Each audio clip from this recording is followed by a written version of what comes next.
Afide Todos Hamzu, Guam Lawrence Lizama. I am the technical coordinator for this year's GIFF.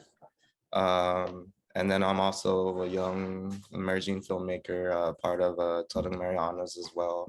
Yeah, so we just want to go ahead and talk a little bit about the films for the Made in the Marianas panel. But before we go into that, just go ahead and introduce yourselves and give a little background to our audience. Today, my name is Josie Moyer. I'm a freelance journalist and content creator, and this is my first time being a juror for the Guam International Film Festival. I am Marie Calvo-Monge. I am the CEO of KUAM Communications. I've known Kel and Don for a long time and have been a big fan of GIFF, and was so excited that they asked me to participate as a juror this year. Because I'm a big fan of local filmmaking, cinema, and love to see what's happening in our region around the world with young filmmakers. Today, my name is Ina Carillo. I'm the general manager of PBS Guam. At the station, we've been supporting GIFF with the GIFF showcase for like the last 3 years, and I too am a big fan of GIFF and everything that they've been doing for the region.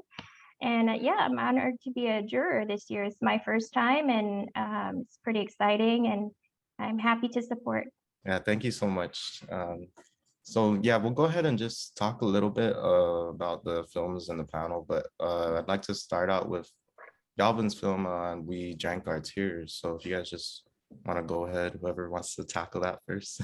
Maybe I could say that, you know, it was exciting to see something come out of CNMI.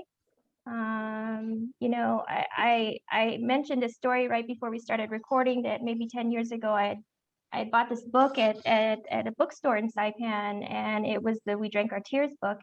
And so I was familiar with the story, and as I was watching it and kind of watching the plot unfold, I just felt that it was such a familiar thing, right? Not, I mean, besides knowing, you know, the history of the war in CNMI, so I was quite surprised that it was the same book, and then it was part of that series. So I'm glad to see that it's come out. I think that, you know, the predicted, I mean, the depiction of was pretty accurate, and I think it was well made.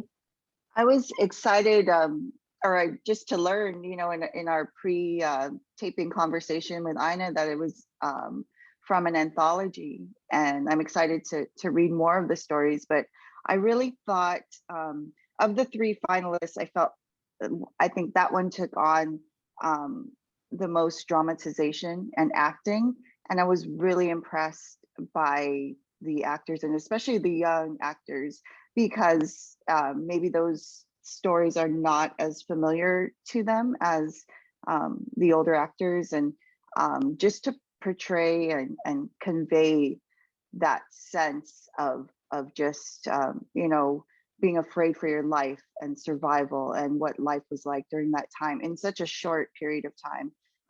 But I think as a whole, I mean, the acting was excellent, and I think the direction was great in that it really conveyed that sense of fear and despair without extensive dialogue. I think that's the problem with a lot of films that we see today, is that they tell you how you should be feeling, and I felt like this one was very minimalist but still very effective.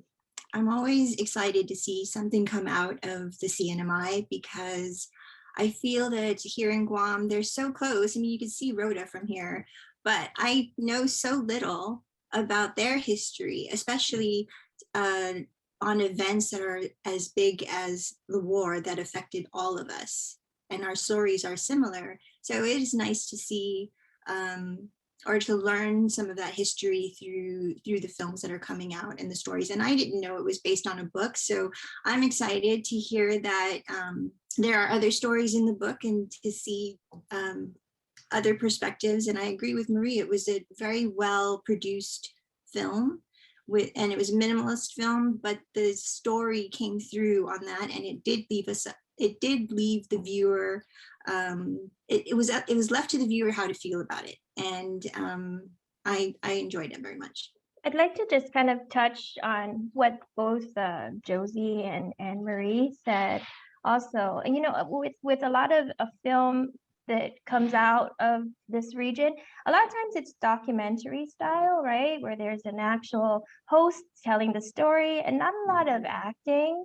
So I think with this film, it was refreshing to see that the characters, although they didn't have a big script, you know, I mean, there was acting involved and their portrayal of their characters. I mean, they really got into it, and it was good to see that, because you don't get to see that a lot in films that a lot of films that come out in this area. Yeah. And I just wanted to also add another thing that really was compelling and kind of stayed with me was the use of the statue, or the show showed how tied to faith that generation was. And I know we hear about it. We're still in Guam and the Marianas. We're predominantly Catholic, but many of us, you know, of our generation and younger, we're not the practicing Catholics, or we don't have that strong faith that our ancestors had. And so to see that, it really struck home, and it helps you relate to those generations that are so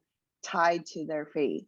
And you know, some of that still exists today among our generation. And so I thought that was it was very symbolic, in that it wasn't over the top and direct, but you know, just through the symbolism of holding the statue, I thought, of Mary.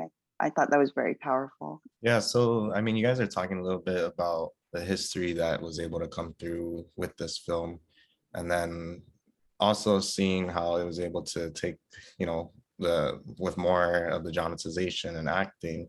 But then we have another film in the panel, Content Herrero, which is that documentary style and incorporates the history of blacksmith and Guam. So you guys just want to talk a little bit about that and your thoughts on that film? I really enjoyed that. I felt that the way Sean told the story, it wasn't a host telling the story. That's like Ina was saying about documentaries. He let his father tell the story.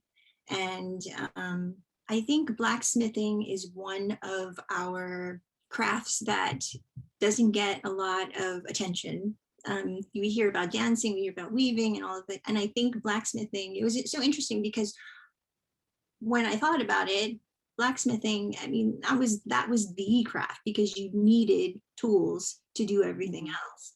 And to know that the last master blacksmith in our region passed away a month ago, or in October, is it's kind of jarring, because if he hadn't have passed on if he hadn't taught the apprentices, that the craft would have died with him, I think. And so it was, to me, it was like a couple of things, because when I watched it, Mr. Lizama had already passed away. So I felt that it was a very emotional and a touching tribute. And but I very much enjoyed seeing that perspective from the blacksmith, like and I could see the pride, I could feel the pride that he had. And I would love to see more of that come out of Guam, like those particular stories. I enjoyed it too. And I thought, you know, working in the news media, a lot of the content that we see is very straightforward and with time constraints. And sometimes there's not that much room for creativity. But as a documentary film, I thought it took a topic and interviewed a real person, this master of blacksmithing, which, like Josie said, it's amazing that I'm glad they got to document it while he was alive and he shared his story firsthand. But I was so entertained, because it took a very straightforward topic, or profile, as you know, they often call them, but the use of animation and yes, the soundtrack from Microchild, and even the graphics. I mean, maybe Josie's a graphic designer too, so like the aesthetic of the way they did the CGs and I was just taken aback, and I was like so entertained and so enlightened. And I thought it was a great approach to, uh, you know, just like blacksmithing is a craft. I know documentary filmmaking is also something that could be very regimented, and to take it and to kind of evolve it to just make it just a nice piece. Even the sound bites they used from the interview, you really got to the essence of who Mr. Lizama was. And the animation part, I was just, you know, when I saw it, I feel like when I was watching it at home, my eyes kind of lit up like, oh yay, there's this cute little excerpt. But it's, I mean, cute, but at the same time very enlightening, and it spoke not just to his personal story or the story of his craft, but to our history. And honestly, can you tell I was a big fan? Sum it up for me. It didn't feel, when I was watching, the way it made me feel, like I didn't feel like I was watching a documentary, if that makes sense. Yeah. I mean, this was one of my favorites. I think that it really did a good job of like drawing out, maybe drawing out his love of his craft. I really like this one though. It was really entertaining for me, and it really caught my attention. And as I was watching it, the one thing that really like stuck out to me and I just kept thinking about was our lack of written history, right?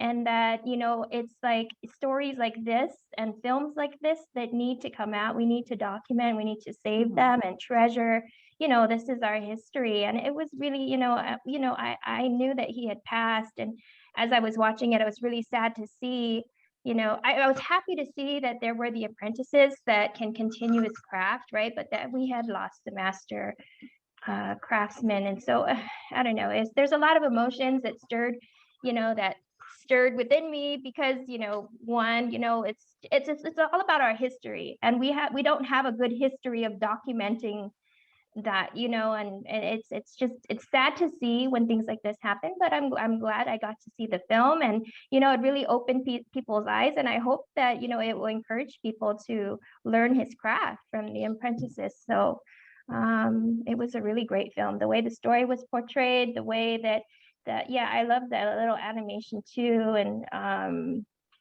it was done in a very modern, but very like a very modern, but in a way that the history wasn't compromised, right? Yeah, no, I mean, I'm definitely on the same boat. I really enjoyed that film and the animation as well. So yeah. So we'll move into a little bit of a heavier film with Good. So this one, of course, we're going back to the whole dramatization and acting. But again, it tackles such a serious and heavy topic that really needs the help for, a push for dialogue in our community. So what are your guys' thoughts on that film? I thought that I appreciated the perspective that the film was portrayed, coming from the person who was having those thoughts. I mean, as we know, suicide is a big thing here in Guam. It happens too much, too often, and it still is something that we are generally not comfortable with talking about, as with our family. I mean, we can talk about it in a I don't know why, but we can talk about it publicly, like in a general sense, and recognize that yes, it is a problem. But when it comes to smaller conversations with your family, it starts to become a little touchy, especially if your family has been affected by that. And so I appreciated the perspective of that, where that film was coming from the person who was having those thoughts. And I'm for anything that encourages the dialogue and normalizes talking about it, and takes away the stigma and the shame or the embarrassment, so that the person who is having those thoughts can come forward and be open when somebody asks, "Are you okay?" And it made me think. It left me feeling like, okay, if I can remember what Maya is feeling, what can I do if I was Maya's friend? What can I do to draw that out of her? Instead of just asking if my friend is okay. Well, now I have this perspective, like my friend is probably going to say, yes, I'm okay. But maybe if I think of other questions to ask, or a different approach to make my friend feel safe and willing to be open and honest about it. So I appreciated her perspective, that to see what Maya was going through, and it left me thinking, like, well, okay, so how do I evolve from that, and how do I become a better friend or a better relative to somebody who may be suffering the same thing? You know what I mean? But I liked it, and it is a heavy topic. And like I said, the more and talk about it, the less harder it will be for people to ask for help. I think Josie hit the nail on the head by saying normalize, because I really felt like there was such a powerful message, and the way that I saw it was, it almost felt like one of those powerful PSAs that you stop to watch. And I think that it really did a good job of showing the internal struggle that a lot of people go through, that friends or family may not be able to see the signs because your head is just spinning. And I think that a lot of people go through that. And I think, and it's not spoken about. And I think maybe just what Josie was saying, that this could help start the dialogue. It could be a good, I really feel like it's a type of piece that, again, it could be like a PSA, or you could use it in a therapy group, or with young adults. It could be used as a piece to kind of start the conversation. And I think the more we see things like this that normalize, the struggles of mental health, or suicide, suicidal thoughts that people go through, and it is a big problem on Guam. I think that it will help in just getting people to speak through their pain or their, suffering, even if they feel like, who am I don't have any major problems, but it's real. And I think that it really did a good job of normalizing it. I thought the acting was good.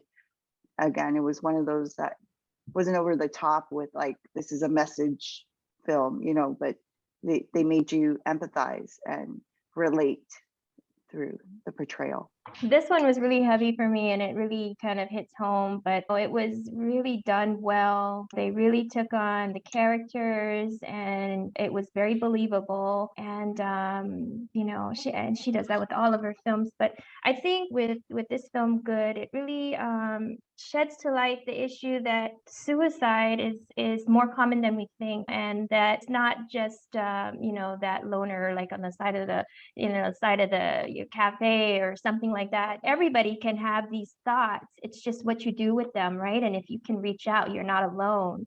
And it really, I think, shows that, people that do have these type of issues or are going through whatever tough time they are going through, that there are ways to get out of that space, that mental space. It was a hard one for me to watch. I do appreciate the message, and it is a great tool for, like Marie said, for therapy sessions, or even just a PSA. It's a good, awakening type of film message. I'm glad it's out there, and I know that it'll help a lot of people. It was just a really great, it was done well. I liked it a lot. Yes, the message was very, very, a very strong message. As the three of you are the media champions on Island, what do you guys hope to see grow or evolve within storytelling and the film realm here? I'm just so excited to see the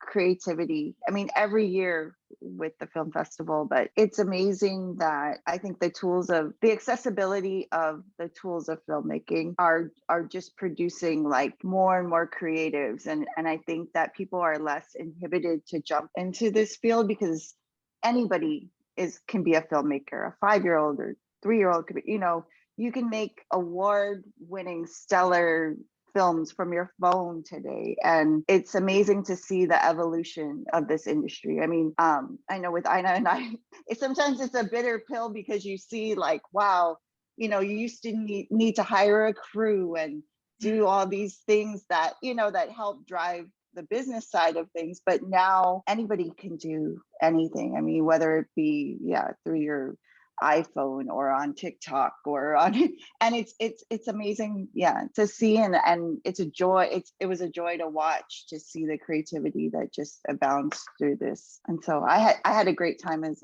a juror, excited to see not just the films that we judge, but all of the selections. Josie or Ina?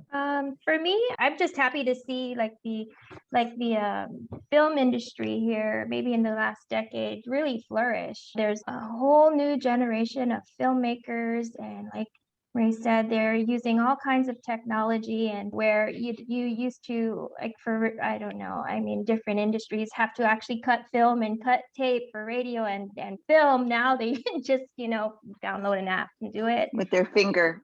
Yes, and it's so, but the level and the level of filmmaking has really like skyrocketed in the last 10 years. It's a different style, but I'm happy to see that we are, keeping up with the times and growing, and just the evolution also of filmmaking in this area too is just very it's very encouraging, and I'm just happy to see it.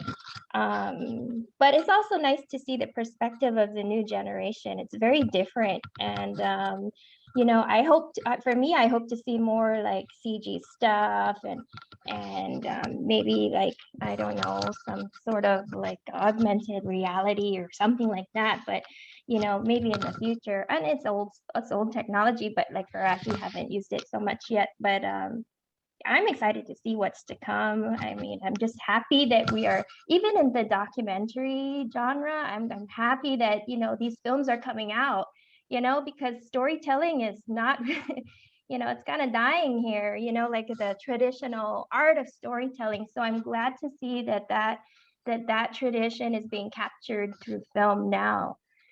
So we have a bit of catching up to do, but I'm glad that, like, with programs like, and like with everything that GIFF does to encourage that, it really has sparked a little flame here in this whole region.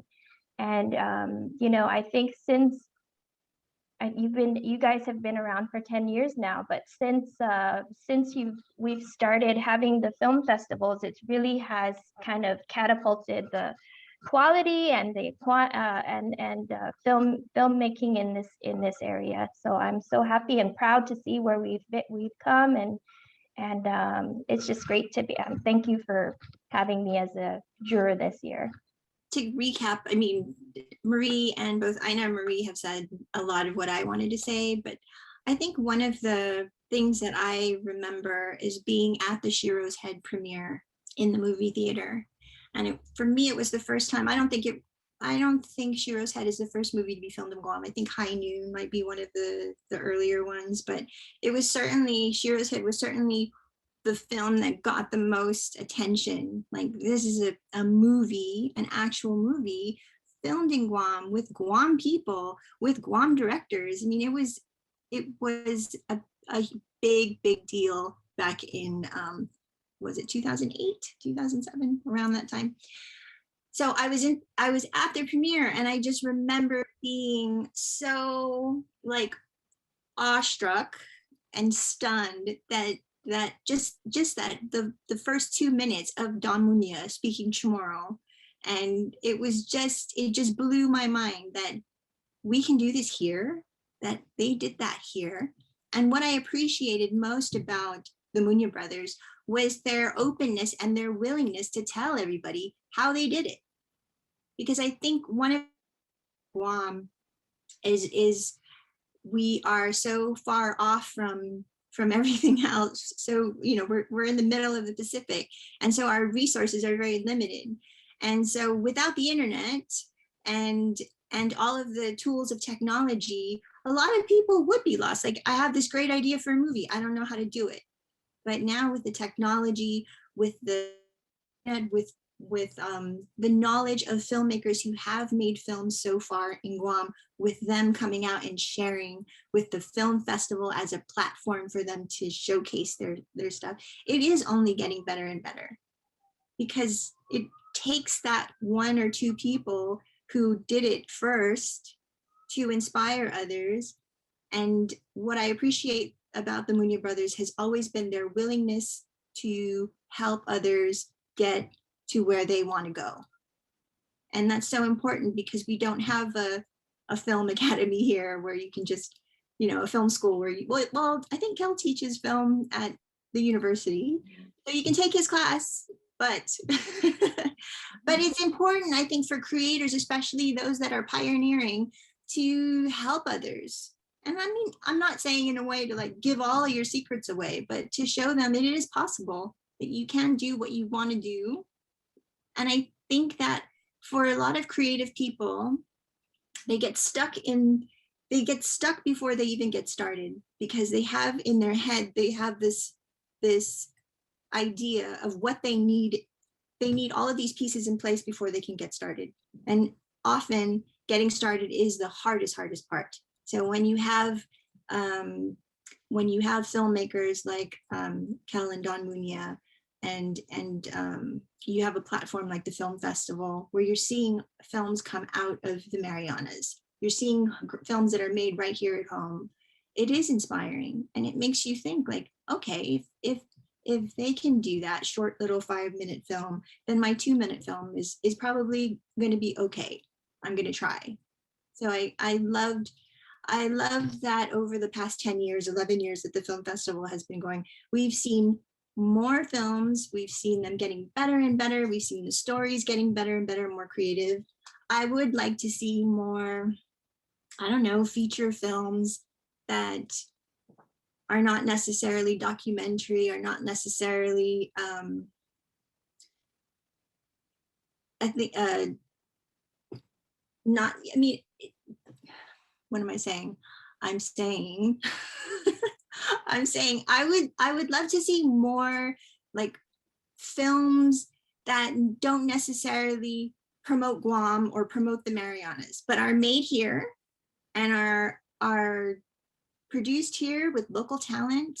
You know, I mean, who's to say that the next Scorsese or the next Spielberg can't be from Guam? And as important as it is to tell our stories and to document it, I want to see some of the other stuff too. I want to see the acting. I want to see stuff that, I mean, like Shiro's Head is a made in Guam film, but it wasn't necessarily about Guam. You know what I'm saying? Sorry. Oh, that's true. Yeah. I think sometimes as creators or creative people who want to do something to showcase Guam, I feel like a lot of us, we feel like it has to be a cultural thing, or it has to be a document, it has to be based on real, and it doesn't.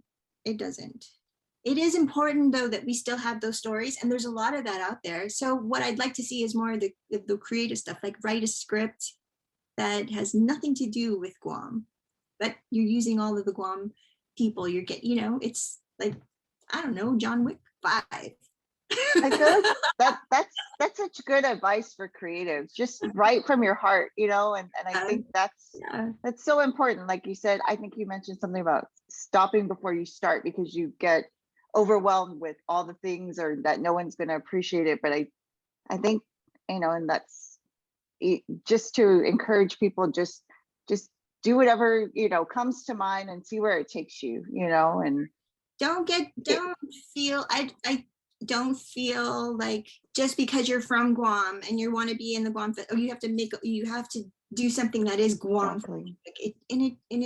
Just create something. Just do it. You have the technology. You can do it on your phone, like Marie said. You have all of these tools there's nothing to stop you. Just, you know. Before we wrap up, are there any last remarks you guys would like to share?